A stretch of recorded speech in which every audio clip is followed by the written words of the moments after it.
So the message is, once you stop feeling bad for yourself and start thinking logically, a human being took time out of their day to come to your channel and leave a comment to tear you down, to give them a micro moment of feeling better from their own pain, is not something that should put you down. It should actually make you happy that you're not doing that behavior. That's my message.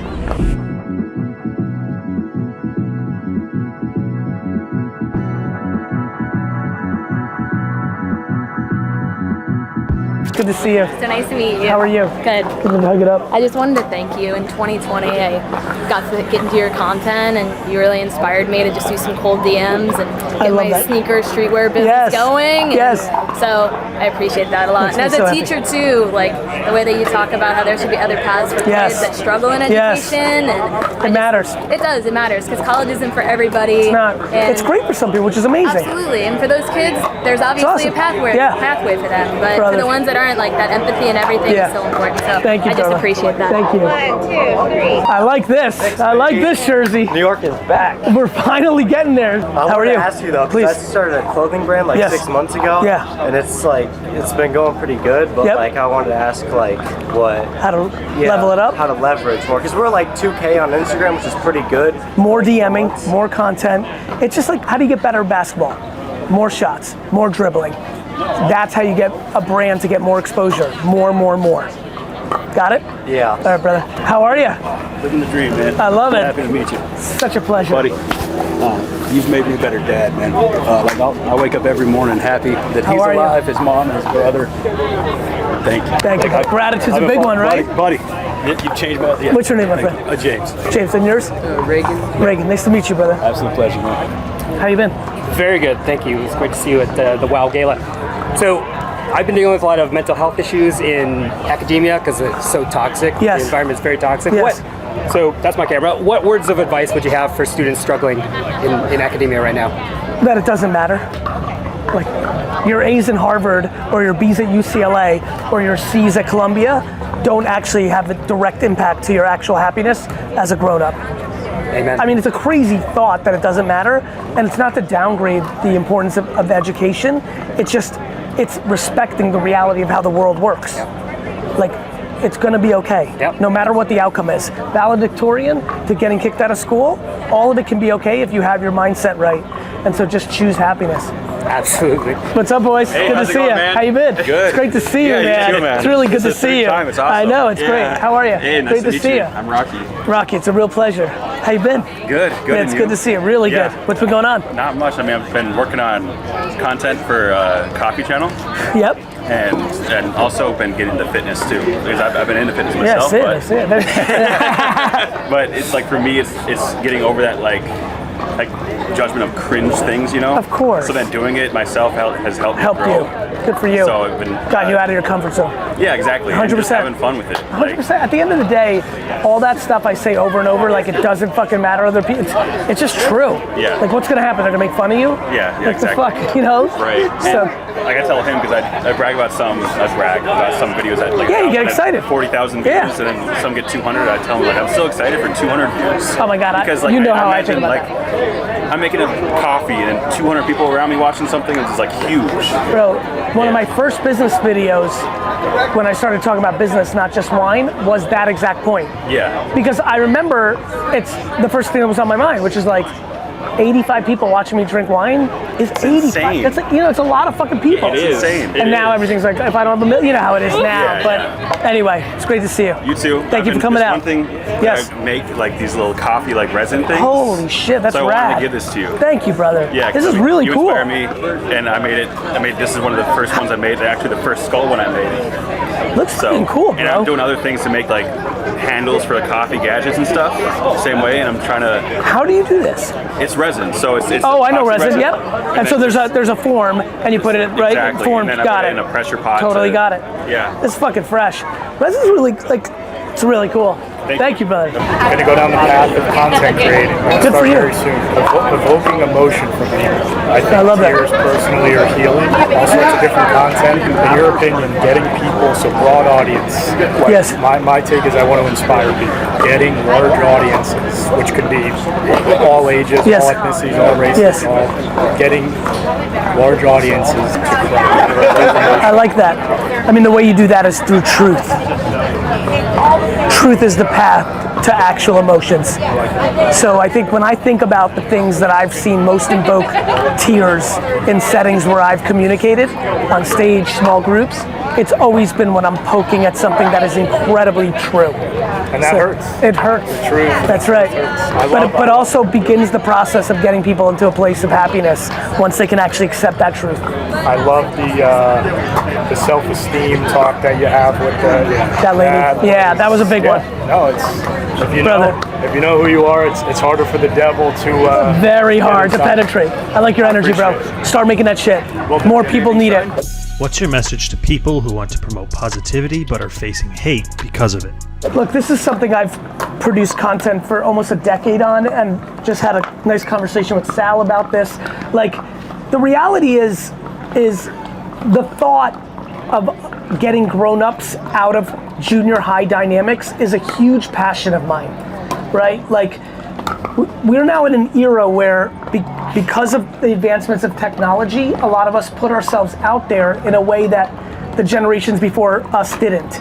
You know, there was gossip in the neighborhood, but now we're playing at a world stage if one chooses to contribute to the world stage and produce content on social platforms and consume it. The reason it's so easy for me to do that in a world where so many people do it and stop, don't do it at all, is because every time I'm dealt with negative energy, comments, judgment, my brain goes to a place of empathy and compassion for the person that's doing that to me, not to a place of me being in a place that I'm feeling bad for myself. If I'm gonna feel bad for myself, it's gonna be because I'm disappointed in my own behavior, and I'm the judge and the jury of that. Somebody leaving judgment on me from a place of their own insecurity or lack of full knowledge is hard for me to get going because it's not practical. I'm aware that most humans on Earth live it in reverse. So the message is, once you stop feeling bad for yourself and start thinking logically, a human being took time out of their day to come to your channel and leave a comment to tear you down, to give them a micro moment of feeling better from their own pain, is not something that should put you down. It should actually make you happy that you're not doing that behavior. That's my message. Your content has helped me become a better parent. You mentioned that you're going to write a book called Perfectly Parented. Is it coming out soon? Publicly flirting around with a book called Perfectly Parented. And the concept is, from a kid's perspective, me being the kid, of what my parents did well. I think for a lot of people here who are through the process of actually having children, you know, you start getting to a place where you realize, because you were a child and you've got your judgment on your parents, that when you have children, you're like, wait a minute, all that stuff I thought about my parents, no matter how hard you try, there's gonna be things that your kids are judging you for. And I think we spend so much of time and energy on that. And so I have plenty of things that I feel, and I have my own shortcomings, but net, I am infatuated, obsessed, and grateful for what my parents did for me. But it's very based on finding the middle, because I think parenting goes too extreme to the left or to the right, politically, energy-wise, and so I think I'm trying to write it. I do write it at times. I think I'm going through my own journey, and so I think it's an important book. It potentially has the potential to be the book that I write that has the most impact considering the subject matter, so I've been scared to rush it. There was a part of me that thought it was gonna be next. Now, some of you that are really paying attention, because I've dropped in a couple places, I'm currently writing Jab, Jab, Jab, Left Hook. I wrote a book called Jab, Jab, Jab, Right Hook that was really successful and needed at the time. I think the content world is changing so rapidly and there's so much opportunity for everybody that I'm taking on that challenge this year, but it's always on my mind. I don't know if you'll be a grandpa or an older dad, but you know, I think it's hard to rush something when you know how important it is, so I'm working on it actively. Thank you for asking. At what point in your life did you realize that you had to put out so much positivity into the world? It was my everyday for my whole life, right? I was always the person, long before there was an internet, in junior high and high school, who was lucky enough, back to being parented the way that I was, that I knew that I was the emotional strength for my circle. That, you know, when friends were upset that girls were dissing them, or they didn't make the team, or they got bad grades, or, you know, I grew up in very blue collar, lower blue collar than blue collar New Jersey. So a lot of my friends had parents that were abusing alcohol and drugs, a lot of like damaged homes. There was just a lot of stuff going around me, yet my home was so epic and so good. And so it was almost like this, first of all, it was in my DNA, but it was also like some level of guilt. You know, there's a part of me that was like, I have it so good when I go home, so many people around me don't, that it just kind of like, I kept kind of like leaning into it. It became my norm. And then what started happening was, so I never really, what is happening is not on my radar my entire life. Not even when I talk to the youngsters and I say, you've got time and be patient, at 30 years old, there was never a day in my life that I thought people would know who I was. I was running a wine business. I'm a businessman. I like businessmen who I think are operators. I was just being a businessman. I thought people in the business world would know. Like if you owned a liquor store, you're like, oh, that guy in New Jersey's doing it. Like, so it happened, then the wine show started on YouTube. Then I'm like, wait, I have a gift of gab. People like what I'm doing. And then it just kept happening. So somewhere around 37, 35, 36, I'm like, I want to talk about business, and I didn't even realize how much of what I thought about business was actually grounded in emotional intelligence, right? So as I'm making business videos, I'm reading the comments and people are like, well, how do you do that? I'm like, well, you don't worry about this, or you go fast because if you make a mistake, it's okay. And then I started reading the emails, reading the direct message. I'm like, wait, people are scared to fail. People are scared of this, scared of this, scared. And then I'm like, oh my God, almost everyone is based on fear. And so like then I'm just like, I have to make content about this, and this, and this. And so it just kind of happened.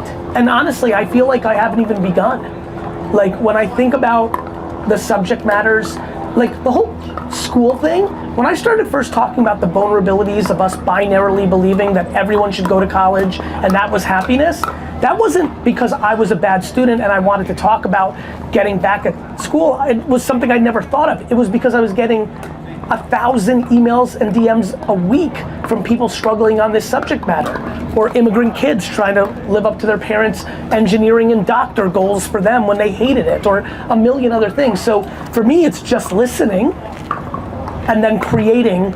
You know, as you go through your journey, brother, you've got all your thoughts of what you want to talk about now, love and peace. Very quickly, you're going to get those things out. It's going to be the comments from the community that are going to lead to your next thoughts. So much of what I talk about is based on what people are saying to me. It starts with listening.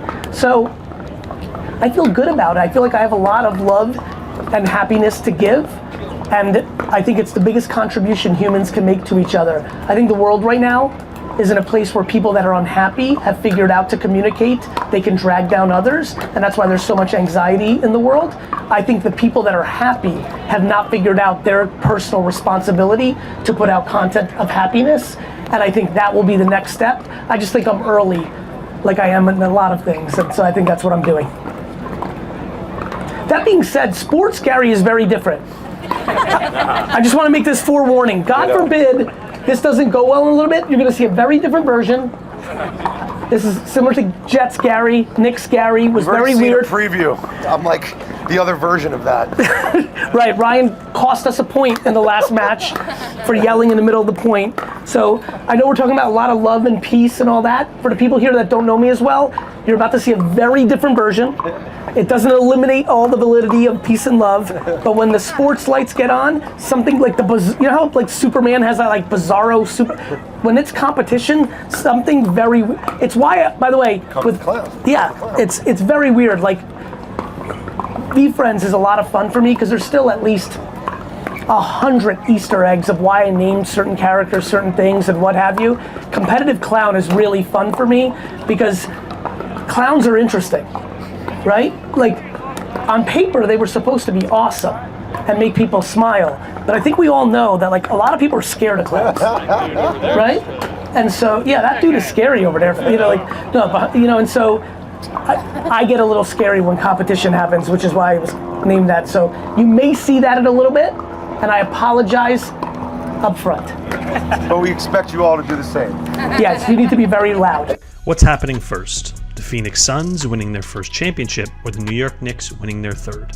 Also, how would you turn an outdoor apparel brand into a media company? The media company one's easier than the first question, and ironically the timing's amazing. So, how many people here are Suns fans? Raise your hands. So I have tremendous news. I had an incredible 2-hour lunch yesterday with your new owner, Matt, in Naples, Florida. We were speaking at the same event. I've met with him before. I am so confident in what he's going to do for this franchise.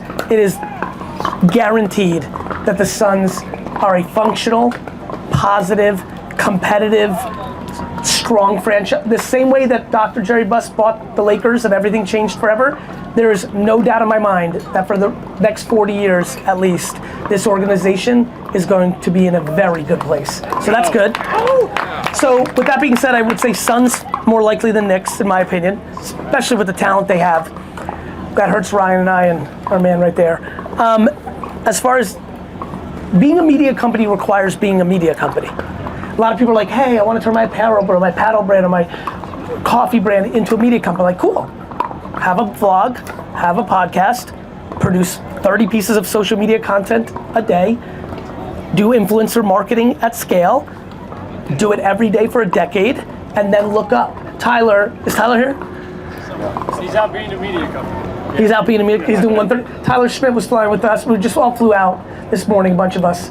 Flyfish Roddy is somewhere. There, look at him. Look at Roddy, say hello. What's up?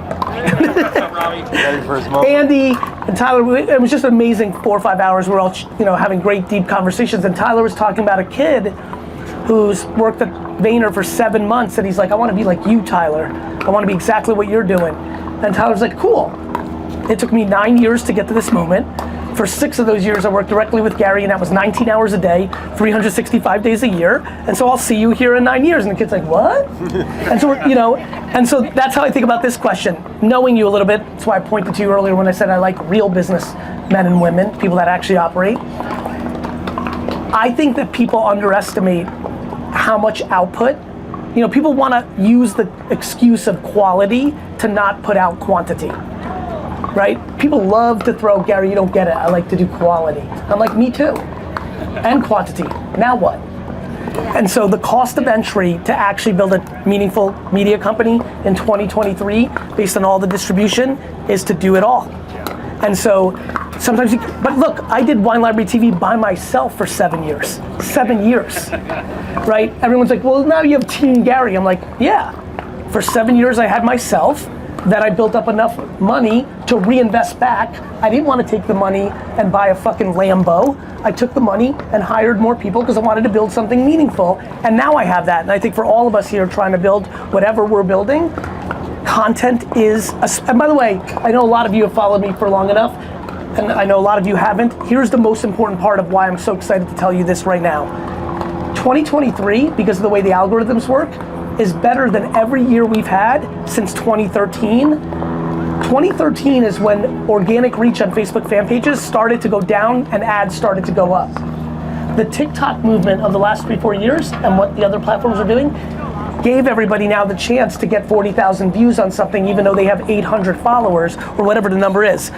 This is the greatest era to attack making content because you can get the organic reach. For people here that have been flirting with TikTok for 3 or 4 years, you already know it's way down. Every video I made got 400,000 views on TikTok 2 years ago. Now I get 8,000, right? So like, it's supply and demand. So Facebook Reels is out of control. For some of you that I've talked to, you should be absolutely making Facebook Reels huge because there's a lot of demand there, but people are not producing as much. On TikTok, you got every kid under 18 in the world posting 9 of them a day, times 100 million people. That adds up fast. So it's just output. It's output. And then it's the quality, right? Like, how do you get better at basketball? You practice every day. But if you're bad at it naturally, you're only gonna be so good. But if you don't do the practice, you have no shot. Right? Like if I've been playing pickleball since I was 6, I'd be a lot better than I am right now. It's the reps, but my natural talent has a cap. That's everything, by the way. That's the answer to everything. Your natural talent, your work, and then what are you trying to get out of it? There's a lot of things, I wake up at 5 a.m. to play basketball. I'm not going to the NBA, not even close. I'm not even going to CBA or the G League. I probably can't beat most people here in basketball, but I love it. And so what I'm trying to get out of it is entertainment, escapism, joy.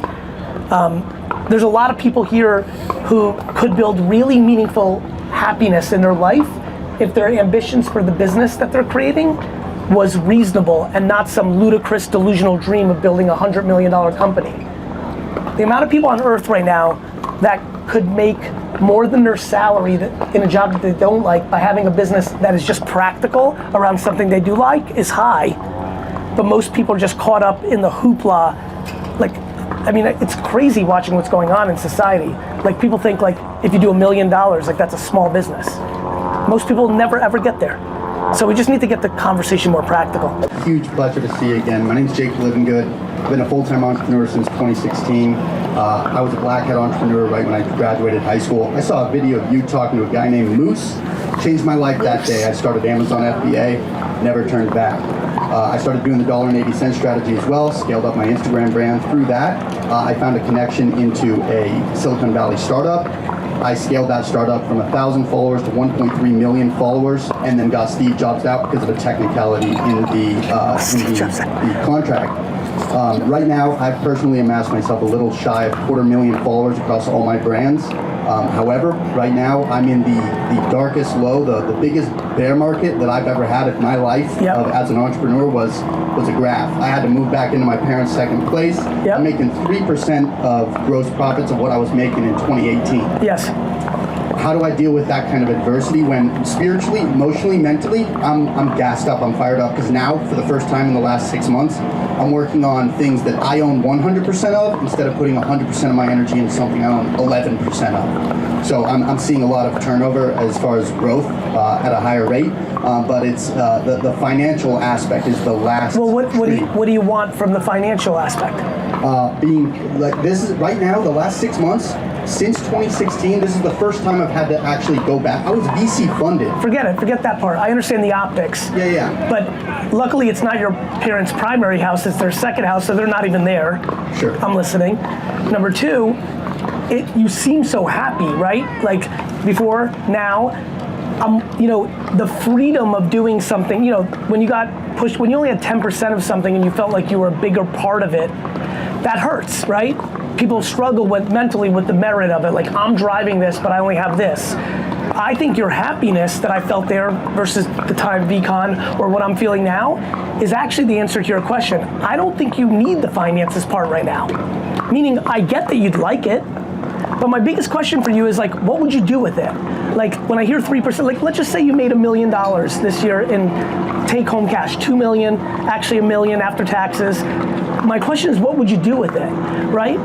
The overall vision is kind of to change my personal brand output to something that more aligns with like Mr. Beast type of content. I want to give back, and I was from 2017 to 2020, but then the finances messed me up. I get it. So how old are you? 25. Right, so like, where I'm gonna go here. Like, just grind for the next 4 years and then start doing Mr. Beast like things at 29 when you'll be a baby.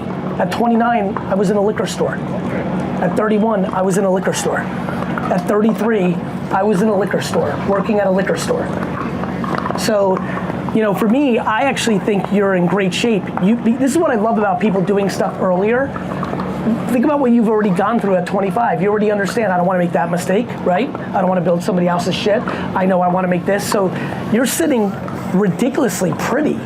What's happening is you tasted something before where you had some more money, whatever you did with that day to day, whether, entertainment or being able to get, I get that, I understand that, but it's not really what you need, right? And so if your answer is, I just want to make impact and do bigger stuff, well, good, you got 100, at 25 with modern medicine, you have 100 years to do that. So that can happen at any time. I would just say that you should enjoy these next 3-4 years of actually building something. Enjoy the process of it, not the trophies that come along with it. Thank you, guys. You got it, brother. Love you back.